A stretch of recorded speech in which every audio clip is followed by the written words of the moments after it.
Hello guys, welcome back to my YouTube channel খুশি official. তো কেমন আছো সবাই? আশা করছি সবাই খুব ভালো আছো, আর আমি অনেক ভালো আছি। বিকজ তোমাদের অনেক দিন আগে বলেছিলাম যে এক জায়গায় ঘুরতে যাব, তো সেই দিনটা চলেই এসছে।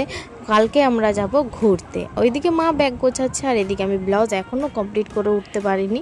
হ্যাঁ, আমার এর জন্য খুব কষ্ট লাগছিল যে কমপ্লিট হয়ে গেলে একটু মনে শান্তি লাগতো, তো আরও তাড়াতাড়ি গুছিয়ে ফেলতাম।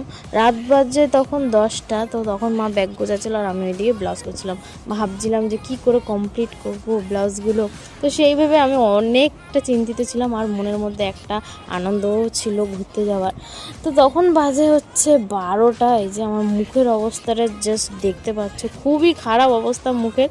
আর এখনও জামা কাপড় আছে বিছানায়, তারপর হচ্ছে ব্যাগ গোছাবো। এই যে ব্যাগ নিয়ে নিয়েছি কসমেটিক গোছানোর জন্য, বিকজ মা তো আর কসমেটিক বেশি কিছু ব্যবহার করে না, যা যাবে আমারই যাবে। তো এই যে ব্যাগ গোছাতে শুরু করে দেবো। এখন সব এক একটা করে বের করছি। এদিকে মা আমাকে ব্যাগ দিয়ে দিল যে তোর যা যা লাগবে তুই নিয়ে নে। এদিকে আমার সাজু গুজু আমি সব বের করে নিয়েছি। প্রথমে নিয়ে নিলাম ব্লেন্ডার, তারপরে হচ্ছে আমার এই ক্লিপটা, যেটাকে আমি খুব ভালোবাসি পরতে। হ্যাঁ, এই ক্লিপগুলো আমার ভীষণ ভালো লাগে, ভীষণ। আমি আরেকটা কিনবো তাই ভাবছি। তো যাই হোক, এখানে আমার যা কসমেটিক ছিল আমি সব নিয়ে নিয়েছি। তো আজকের মিনি ব্লগটা কেমন লাগলো অবশ্যই বলো। আর এখানে এত গরম ছিল, আমি পাখা চালিয়ে সামনে দাঁড়িয়েছিলাম, আমার হেভি লাগছিল।